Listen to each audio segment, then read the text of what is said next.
Yeah, hi there, Daniel, and this is Michael, your English 104 instructor. So I'm going to listen to your video. So you're reporting about the survey questions that you asked your students in response to some of their beliefs and opinions regarding the article by Deborah Tannen.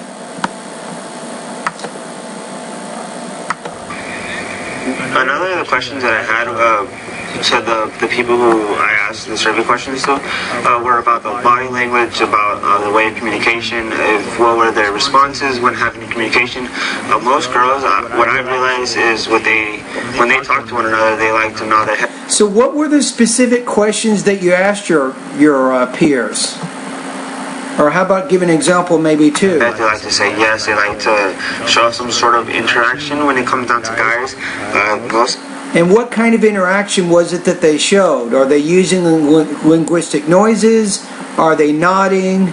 Are they saying words, for example, uh-huh and ums and uhs?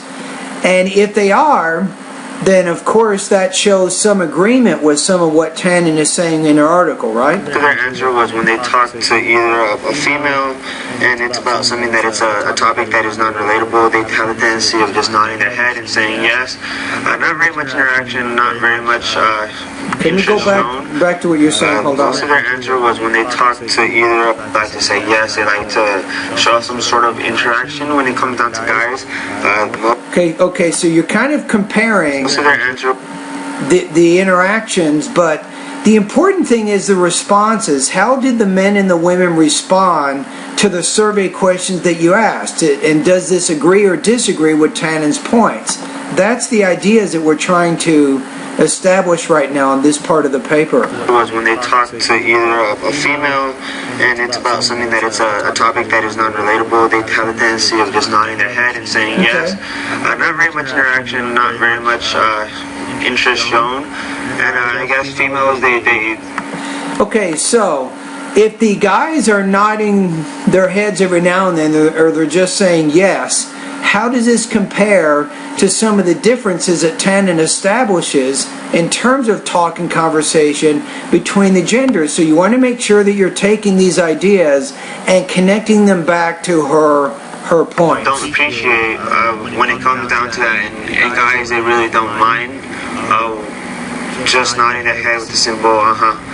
But body language does play a large role in. So if the guys don't mind as much, then what does that tell you? Tannen says that women, they place listening very high on their reasons for divorce, according to Tannen's article. And then men, they request, or they put listening a lot less, not as important in terms of the reasons for divorce, according to them. So there seems to be some discrepancies in terms of who values listening more. And it sounds like what you're saying, it sounds like the guys kind of agree with a lot of what Tannen is saying. The interaction between males and females, but that was another one of the questions that I had.